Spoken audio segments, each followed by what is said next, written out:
నమస్కారం. ఈరోజు మనం హెచ్సిఎల్ టెక్నాలజీస్ గురించి మాట్లాడుకుందాం.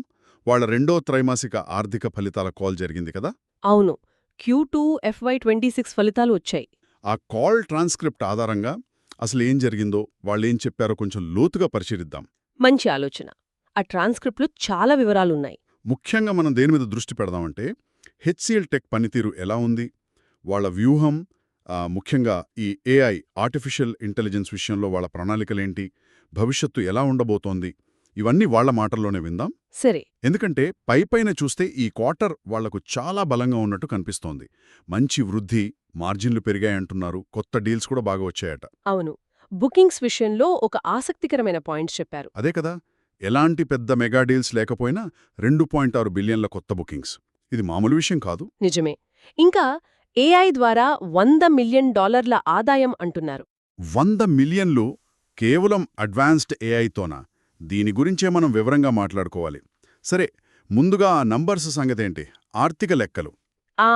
రెవెన్యూ వృద్ధి చూస్తే త్రైమాసికంగా అంటే పోయిన క్వార్టర్తో పోలిస్తే 2.4% పెరిగింది. Okay.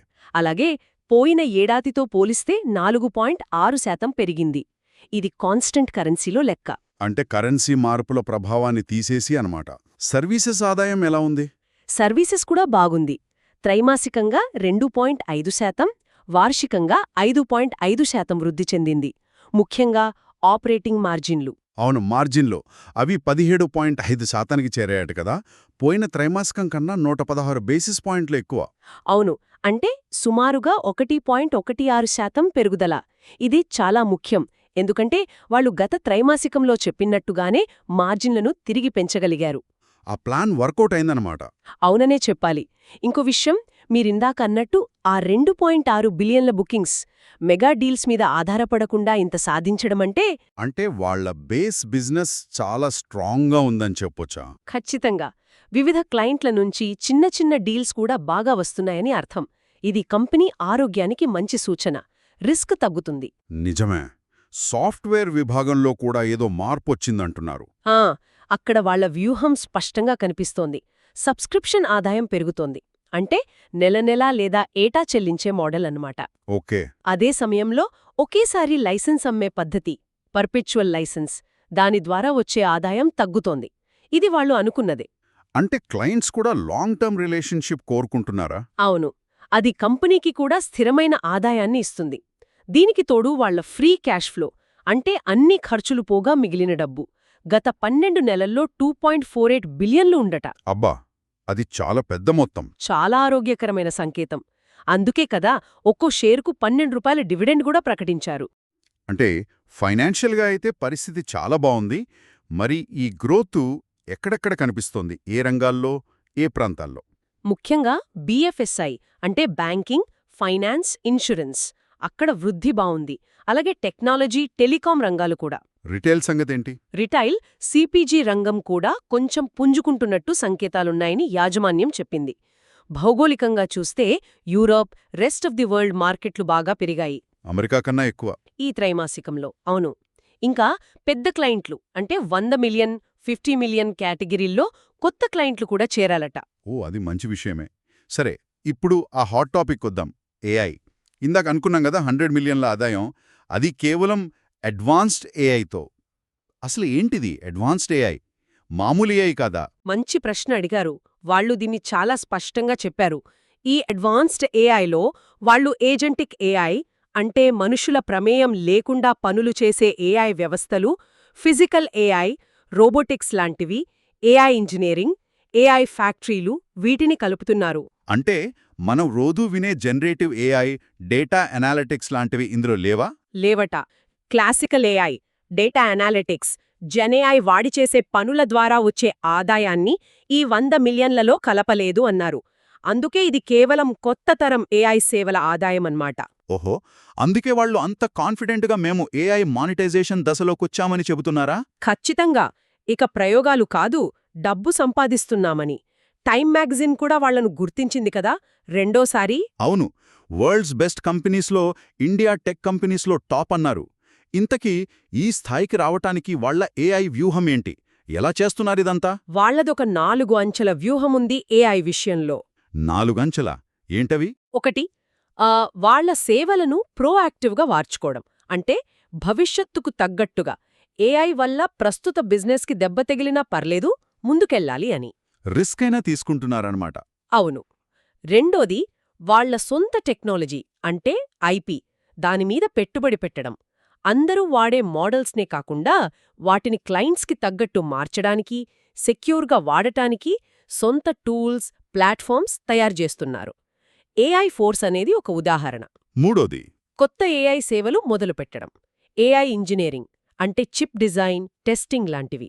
AI factory, AI advisory, ఇలా వాళ్ళ ఇంజనీరింగ్ బలాన్ని ఇక్కడ వాడుకుంటున్నారు. హ్మ్, నాలుగోది, భాగస్వామ్యాలు. ఎన్వీడియా, డెల్, హెచ్పిఈ లాంటి హార్డ్వేర్ వాళ్లతో, ఓపెన్ ఏఐ లాంటి సాఫ్ట్వేర్ వాళ్లతో, ఇంకా రీసెర్చ్ సంస్థలతో కలిసి పనిచేయడం అన్నమాట. అప్పుడే క్లయింట్కి పూర్తి సొల్యూషన్ ఇవ్వగలరు. ఈ వ్యూహం పేపర్ మీద బాగుంది.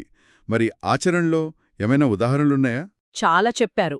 వాళ్ళ ఏఐ ఫోర్స్ ప్లాట్ఫామ్ ఉంది కదా, దాని వర్జన్ 2.0 బీటా ఇప్పుడు 47 క్లయింట్స్ వాడుతున్నారట. పోయిన క్వార్టర్లో 35 మందే. జనవరి కల్లా అందరికీ అందుబాటులోకి వస్తుందట. ఆ ప్లాట్ఫామ్ ఏం చేస్తోంది? అదే ఏజెంటిక్ వర్క్ ఫ్లోస్ అంటే ఆటోమేటిక్ పనులు, రెస్పాన్సిబుల్ ఏఐ వాడకం, ఇవన్నీ ఒకే చోట అందిస్తోందట. టాప్ 100 క్లయింట్లు దీన్ని వాడాలనేది వాళ్ల టార్గెట్. పరిశ్రమల వారీగా కూడా ఏమైనా సొల్యూషన్స్ ఉన్నాయా? ఉన్నాయి. ఫైనాన్స్ కోసం ఇన్సైడ్ జెన్, మ్యానుఫ్యాక్చరింగ్ కోసం విజన్ ఎక్స్ బాగా పాపులర్ అవుతున్నాయట. కొత్తగా ఏఐ ఫ్యాక్టరీలని మార్కెట్లోకి తెస్తున్నారు ఎన్వీడియా, డెల్ లాంటి వాళ్లతో కలిసి. ఏఐ ఫ్యాక్టరీ అంటే? ఏఐ మోడల్స్ని త్వరగా, సమర్థవంతంగా తయారుచేసి అమలు చేసే వ్యవస్థ అన్నమాట. ఇప్పటికే ఒక పెద్ద గ్లోబల్ టెక్ కంపెనీతో డీల్ కూడా కుదిరింది దీనికోసం. AI advisory, AI security, physical AI రోబోటిక్స్లో ఒక డీల్ కూడా వచ్చింది అన్నారు. క్లయింట్స్తో పనిచేసిన ఉదాహరణలు కొన్ని చెప్తే ఇంకా బాగా అర్థమవుతుంది. తప్పకుండా.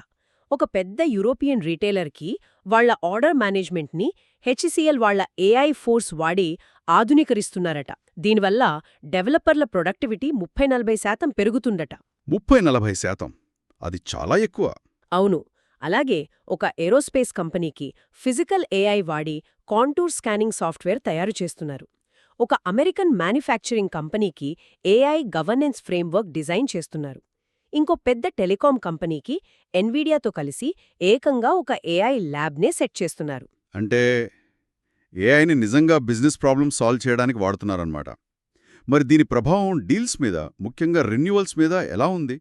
పాత క్లయింట్స్ ఏమంటున్నారు? అది చాలా కీలకమైన ప్రశ్న. దాదాపు అన్ని రెన్యువల్స్లో ఇప్పుడు ఏఐ ఉంటోందని వాళ్ళు చెప్పారు. ఇక్కడో ఇంట్రెస్టింగ్ విషయముంది. ఈ క్వార్టర్లో టాప్ 10 రెన్యువల్స్లో 5 ఏసీవీ అంటే వార్షిక కాంట్రాక్ట్ విలువ పెరిగిందట. పెరిగిందా? ఏఐ వల్ల? అవును. అంటే ఏఐని చేర్చడం వల్ల క్లయింట్లు ఇంకా ఎక్కువ సేవలు అడుగుతున్నారని, లేదా ఎక్కువ వాల్యూ పొందుతున్నారని వాళ్ళు భావిస్తున్నారు. మరి మిగతా 5 డీల్స్ అక్కడ తగ్గిందా? అదే కదా కొంచెం ఆందోళన కలిగించేది. నిజమే. పైకి చూస్తే అలాగే అనిపిస్తోంది. ఆ మిగిలిన 5 డీల్స్లో కొన్ని పనుల విలువ ఎస్ఓడబ్ల్యూ అంటారు కదా, అది ఏఐ ప్రొడక్టివిటీ వల్ల తగ్గిందట. అంటే ఏఐ పనిని త్వరగా చేస్తుంది కాబట్టి దానికి తక్కువ ఛార్జ్ చేస్తున్నారా? ఒక రకంగా అంతే. ఏఐ కొన్ని పనులు తక్కువ ఖర్చుతో చేయగలదు కాబట్టి క్లయింట్లు దానికి తక్కువ చెల్లిస్తున్నారు. అయితే హెచ్సిఎల్ వాదనేంటంటే, ఏంటి? ఇలా కొంత పని తగ్గినా మొత్తం వర్క్ని తమకే ఇచ్చే అవకాశం పెరుగుతుందని, కన్సాలిడేట్ చేస్తారని వాళ్ళు ఆశిస్తున్నారు. మేమే ప్రోయాక్టివ్గా మీ ఖర్చు తగ్గిస్తున్నాం కాబట్టి మొత్తం పని మాకే ఇవ్వండి అన్నట్టుగా వాళ్ల స్ట్రాటజీ ఉంది. ఓకే. ఇది ఎంతవరకు సక్సెస్ అవుతుందో చూడాలి. ఏఐ వల్ల ప్రొడక్టివిటీ పెరుగుదల గురించి వాళ్లు గతంలో కొన్ని అంచనాలిచ్చారు కదా? అవును. బీపీఓలో 40–50%, సాఫ్ట్వేర్ డెవలప్మెంట్లో 25–30% అని. ఇప్పుడు ఆ ప్రభావం డీల్స్లో కనిపిస్తోందన్నమాట. మరింత ఏఐ అంటున్నప్పుడు వాళ్ల ఉద్యోగుల సంగతేంటి? వాళ్లని కూడా సిద్ధం చేస్తున్నారా? అవును. దాని గురించి చెప్పారు. ఈ సంవత్సరం మొదటి 6 నెలల్లోనే 820 మందికి బ్లాక్ బెల్ట్స్ అని హై లెవెల్ ఏఐ ట్రైనింగ్ ఇచ్చారట. కంపెనీ మొత్తం మీద ఏఐ స్కిల్స్ని స్టాండర్డైజ్ చేస్తున్నారట. దీనికి తోడు అవార్డులు కూడా వస్తున్నాయి. అవును. Dell AI partner of the year అంది కదా? అవును. గార్ట్నర్ కూడా వాళ్ల సాఫ్ట్వేర్ని గుర్తించింది. ఇవన్నీ వాళ్ల ఏఐ సామర్థ్యాన్ని చూపిస్తున్నాయి. ఓకే. ఏఐ గురించి చాలా వివరంగా మాట్లాడాం. ఇప్పుడు కొంచెం బయటకొచ్చి మొత్తం బిజినెస్ ఎలా నడుస్తోంది, మార్కెట్ కండిషన్స్ గురించి వాళ్ళేమనుకుంటున్నారో చూద్దాం. ఫ్యూచర్ డీల్స్ పైప్లైన్ ఎలా ఉంది? పైప్లైన్ రికార్డ్ స్థాయిలో ఉందంటున్నారు. దానికి కూడా ఏఐనే ప్రధాన కారణమంటున్నారు. మళ్ళీ ఏఐనా? అవును. ఇక రంగాల వారీగా చూస్తే బిఎఫ్ఎస్ఐ, టెక్ టెలికాం స్ట్రాంగ్గానే ఉన్నాయి. రీటైల్ సిపిజి, లైఫ్ సైన్సెస్లో కూడా మంచి అవకాశాలు కనిపిస్తున్నాయట. ఏదైనా నెగటివ్ పాయింట్ ఉందా?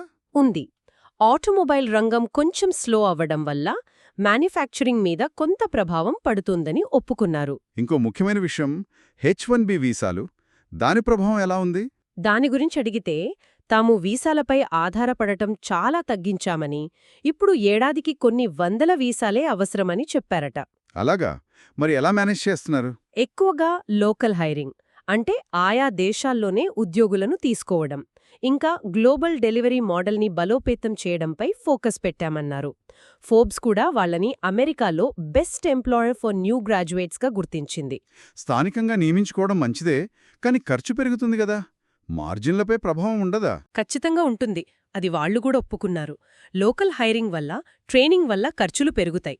ఇది ఇండస్ట్రీ మొత్తం ఎదుర్కొంటున్న సవాలే. భవిష్యత్తులో మార్జిన్పై ఒత్తిడి ఉండొచ్చు, లేదా దీనికోసం అదనంగా పెట్టుబడులు పెట్టాల్సి రావచ్చు. పునర్నిర్మాణ ఛార్జీలు అని కూడా ఏదో అన్నారు. అవును, రీస్ట్రక్చరింగ్ ఛార్జెస్. కంపెనీని ఇంకా ఎఫిషియెంట్గా మార్చడానికి కొన్ని మార్పులు చేస్తున్నారట. దానివల్ల అయ్యే ఖర్చు పూర్తి సంవత్సరానికి సుమారు 40 బేసిస్ పాయింట్స్లనుకున్నారు, కానీ అది కొంచెం ఎక్కువ ఉండొచ్చని ఇప్పుడన్నారు. ఇది Q3, Q4లలో కూడా కంటిన్యూ అవ్వచ్చు. ఇన్ని మార్పులు సవాళ్ల మధ్య హెచ్సిఎల్ భవిష్యత్తును ఎలా చూస్తోంది? వాళ్ల ఓవరాల్ స్ట్రాటజీ ఏంటి? వాళ్ళ నమ్మకం ఏంటంటే టెక్ సేవల మార్కెట్ చాలా పెద్దది. ఏఐ అనేది ఈ మార్కెట్లో పెద్ద మార్పు తెస్తుంది, కొత్త విజేతలను సృష్టిస్తుంది అని. అంటే క్లయింట్లు కేవలం టెక్నాలజీ కొనడం కాదు, ఆ టెక్నాలజీలన్నిటినీ కలిపి తమ బిజినెస్ ప్రాబ్లమ్స్ని సాల్వ్ చేసే పార్ట్నర్ల కోసం చూస్తారని వాళ్ళ అభిప్రాయం. ఆ పార్ట్నర్గా హెచ్సిఎల్ ఉండాలనుకుంటోంది. సరిగ్గా చెప్పారు. తమకున్న scale, IP, partner ecosystem, engineering నైపుణ్యాలతో ఆ స్థానాన్ని అందుకోవాలని చూస్తున్నారు. కేవలం తలల లెక్క హెడ్కౌంట్ మీద నడిచే వ్యాపారం నుంచి ఐపీ, ప్లాట్ఫామ్ ఆధారిత వ్యాపారం వైపు స్పష్టంగా మారుతున్నారు. బాగా విశ్లేషించారు. మొత్తం మీద చూస్తే ఈ చర్చ నుంచి మనం తీసుకోవాల్సిన కీలక అంశాలేంటి? ఒకసారి బ్రీఫ్గా చెప్తారా? తప్పకుండా. 1. హెచ్సిఎల్ Q2 ఆర్థికంగా బలంగా ఉంది. ఆదాయం, మార్జిన్లు బాగున్నాయి. 2. వాళ్ల ఏఐ వ్యూహం పనిచేస్తోంది. అది కేవలం మాటలు కాదు, 100 మిలియన్ల ఆదాయం తెస్తోంది, డీల్స్ నడిపిస్తోంది. 3. మార్కెట్లో అనిశ్చితి ఉన్నా, మెగా డీల్స్ లేకపోయినా బుకింగ్స్ రికార్డ్ స్థాయిలో ఉన్నాయి. 4. ఐపీ మీద, పార్ట్నర్షిప్స్ మీద వాళ్లు పెడుతున్న ఫోకస్ చాలా ముఖ్యం. అదే భవిష్యత్తుకు కీలకం కావచ్చు. చాలా స్పష్టంగా చెప్పారు. మరి ముగించే ముందు శ్రోతలకు ఒక ఆలోచన రేకెత్తించే ప్రశ్నతో ముగిద్దామా? మంచి ఆలోచన. నామదిలో ఒక ప్రశ్న ఉంది. చెప్పండి. ఏఐ వల్ల ప్రొడక్టివిటీ బాగా పెరుగుతోంది కదా, మరి ఈ పెరిగిన ప్రొడక్టివిటీ లాభాన్ని టెక్ కంపెనీలు, క్లయింట్లు ఎలా పంచుకుంటారు? ఇంతకుముందు గంటల లెక్కన బిల్ వేసేవాళ్లు. ఇప్పుడు ఏఐ తక్కువ టైంలో పనిచేస్తే ఆ వాల్యూ ఈక్వేషన్ ఎలా మారుతుంది? హెచ్సిఎల్ లాంటి వాళ్లు తక్కువ ధరకే పనిచేయడంతో పాటు తమ ఐపీని, ఇంటిగ్రేషన్ సామర్థ్యాన్ని తమ డిఫరెన్షియేటర్గా ఎలా మార్చుకుంటారు? ఇది మొత్తం ఐటీ ఇండస్ట్రీని ఎలా మారుస్తుందంటారు? నిజమే. ఇది చాలా ఆసక్తికరమైన ప్రశ్న. దీని గురించి ఆలోచించాల్సిన విషయమే. సరే, ఈ విశ్లేషణ హెచ్సిఎల్ టెక్ గురించి మంచి అవగాహన ఇచ్చిందని ఆశిస్తున్నాము.